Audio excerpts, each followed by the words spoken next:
नमस्कार दोस्तों, मैं नवीन सिंह बिष्ट आपका हार्दिक स्वागत करता हूं न्यूज चैनल में। दोस्तों, आज की खबरों में हम आपके लिए लेकर आए हैं कुंभ की न्यूज। भारत, चाइना और अमेरिका के बीच में क्या बड़ा चल रहा है। और दोस्तों, काशीपुर से आ रही एक बड़ी खबर।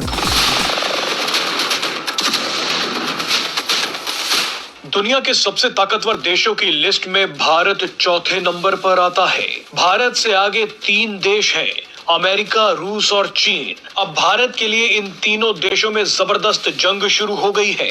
आप ध्यान देंगे तो दिखेगा कि कैसे भारत के लिए अमेरिका, रूस और चीन में बड़ी कोल्ड वॉर शुरू हो चुकी है। ये तीनों ही देश भारत को खुश करने के लिए आपस में भिड़ रहे हैं। इतिहास में पहली बार रूस और अमेरिका के 5th generation fighter jets Bengaluru air show में आमने सामने होंगे। रूस और अमेरिका दोनों ही भारत को अपनी तरफ करने में लगे हैं। यहाँ तक कि चीन भी भारत को खुश करने के लिए रामायण पाठ करवा रहा है। कैलाश मानसरोवर यात्रा दोबारा शुरू कर रहा है। इस वीडियो में आपको बताएंगे कि कैसे अमेरिका, रूस और चीन अपने अपने फायदे के लिए भारत को अपने खेमे में करना चाहते हैं। तीनों जानते हैं कि भारत तेजी से बढ़ती अर्थव्यवस्था और एक डिफेंस पावर है। भारत जिसके साथ होगा उसका पलड़ा भारी होगा। अमेरिका भारत को अपनी तरफ कर चीन और रूस का मुकाबला करना चाहता है, तो वहीं चीन अमेरिका से बचने के लिए भारत पर डोरे डाल रहा है। इन दोनों के अलावा रूस भी भारत को अमेरिका से दूर रखना चाहता है। ये जंग बहुत दिलचस्प है और खतरनाक भी। शुरुआत चीन से करते हैं। चीन ने बीजिंग में अचानक रामायण पाठ रखवा दिया। भारतीय विदेश सचिव विक्रम मिस्री से मुलाकात कर ली। चीन ने तो कैलाश मानसरोवर यात्रा को दोबारा शुरू करने की बात भी कर दी। लेकिन चीन ऐसा क्यों कर रहा है? दरअसल ये चीन की मजबूरी है। चीन जानता है कि भारत के साथ जब तक रूस और अमेरिका खड़े रहेंगे, भारत को खतरनाक हथियार बेचते रहेंगे, तब तक चीन भारत का कुछ नहीं बिगाड़ सकता। इसीलिए चीन ने फिलहाल शांत बैठने का फैसला किया है। चीन जानता है कि आने वाले दिनों में डोनाल्ड ट्रंप उसके लिए बहुत बड़ा खतरा बनने वाले हैं।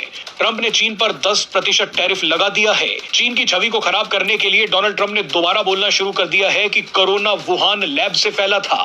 चीन को लगता है कि डोनाल्ड ट्रंप ऐसा बोलकर उसे बदनाम कर रहे हैं। बड़ी ही मुश्किल से दुनिया कोरोना को भूली थी, लेकिन डोनाल्ड ट्रंप ने दोबारा चीन पर कोरोना फैलाने के आरोप लगा दिए। बदनामी होगी तो दोबारा दुनिया का चीन से भरोसा टूट जाएगा। इसीलिए चीन को आने वाला तूफान दिख रहा है। ऐसे में अमेरिका की तरफ से आने वाले इस तूफान से बचने के लिए चीन भारत की शरण में आया है। भारत को खुश करने के लिए चीन के कलाकार बीजिंग में रामायण पाठ कर रहे हैं। अब बात करते हैं रूस और अमेरिका की। रूस देख रहा है कि कैसे डोनाल्ड ट्रंप भारत पर डोरे डाल रहे हैं। पीएम मोदी को फोन मिलाकर अमेरिकी हथियार खरीदने की बात कर रहे हैं। अभी तक तो रूस भारत को सभी तरह के हथियार दे रहा था, भारत के लिए न्यूक्लियर रिएक्टर बना रहा था, मगर डोनाल्ड ट्रंप इन दोनों ही क्षेत्रों से रूस को हटाना चाहते हैं या रूस पर भारत की निर्भरता को कम करना चाहते हैं। डोनाल्ड ट्रंप चीन का डर दिखाकर भारत को 5th जनरेशन फाइटर जेट बेचना चाहते हैं। अमेरिका ने बड़ी ही चालाकी से भारत के तेजस विमानों के प्रोडक्शन को अटका दिया है। तेजस विमानों में अमेरिकी इंजन लगना था, मगर अमेरिका ने इन इंजन्स के सप्लाई को लटका दिया है। अमेरिका कोशिश में है कि भारत उसके फाइटर जेट्स खरीद ले, मगर रूस ये नहीं होने देना चाहता। रूस चाहता है कि भारत उसके 5th जनरेशन फाइटर जेट्स खरीदे। रूस तो भारत को टेक्नोलॉजी ट्रांसफर की पेशकश भी कर सकता है। भारत को फाइटर जेट्स बेचने के लिए रूस और अमेरिका भिड़ गए हैं। इसीलिए इतिहास में पहली बार रूस और अमेरिका बेंगलुरु में होने जा रहे एरो शो में अपने 5th जनरेशन फाइटर जेट्स लेकर पहुंच रहे हैं।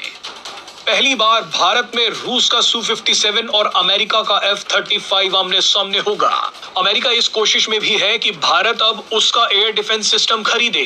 हाल ही में डोनाल्ड ट्रंप ने ऐलान किया है कि वो आयरन डोम से भी खतरनाक एयर डिफेंस सिस्टम बनाने जा रहे हैं। डोनाल्ड ट्रंप की कोशिश रहेगी कि भारत अब S-400 की जगह उसका आयरन डोम खरीदे। यानी तीनों देश खुद को बचाने के लिए और खुद को ताकतवर करने के लिए भारत को अपनी तरफ करना चाहते हैं। Where are you from? We are from Ukraine. How is Kumbh? बहुत अच्छा है। आज वसंत पंचमी और स्नान के लिए बहुत सुंदर करना, पूरा परिवार, पूरा संसार के लिए कि पूरा संसार में लड़ाई खत्म है, ये हमारा संकल्प आज का है। ये देखिए दूसरे भी श्रद्धालु, इनके हाथ में शंख है और शंख को लेकर हर हर महादेव के उद्घोष के साथ जो है त्रिवेणी संगम की ओर बढ़ते हुए ये श्रद्धालु जो अपने आप में बता रहे हैं कि किस तरीके से इस महापर्व में ये शामिल होने के लिए आए हैं। Where are you from? From Ukraine. How is Kumbh? What are you thinking about Indian culture and Sanatani Parampara?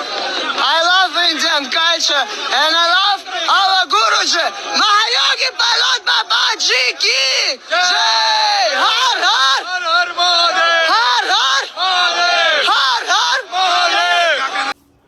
मुसलमान वाकई किसी खतरे में आपको लगता है मोदी राज में? आसान होता है लोगों को खतरा दिखाकर डरा कर अपने साथ। काशीपुर के रामनगर रोड स्थित चामुंडा हॉस्पिटल के संचालक एवं वरिष्ठ laparoscopic surgeon doctor Yashpal Rawat की पुत्री जनरल एवं laparoscopic surgeon doctor Isha Rawat को बीती 2 फरवरी को नेपाल की राजधानी काठमांडू में सर्जरी के पहले दक्षिण एशियाई सम्मेलन में Indian association of gastrointestinal endo surgeons के तहत लेप्रोस्कोपिक सर्जरी फेलोशिप से सम्मानित किया गया है। डॉक्टर ईशा रावत ने ज्यूरी का आभार व्यक्त करते हुए कहा, मरीजों का निस्वार्थ और समर्पित भाव से सेवा करना चाहती हैं। वहीं डॉक्टर ईशा रावत के पिता डॉक्टर यशपाल रावत ने कहा कि ये मेरे लिए गर्व का क्षण है। उन्होंने कहा कि इस तरह के सम्मान से चिकित्सकों का मनोबल बढ़ता है, उन्हें और बेहतर करने की प्रेरणा मिलती है। उन्होंने आगे कहा कि मेरी बेटी मेरा स्वाभिमान है। डॉक्टर ईशा रावत की इस शानदार उपलब्धि पर काशीपुर के तमाम गणमान्य लोगों ने बधाई देते हुए उनके उज्जवल भविष्य की कामना की।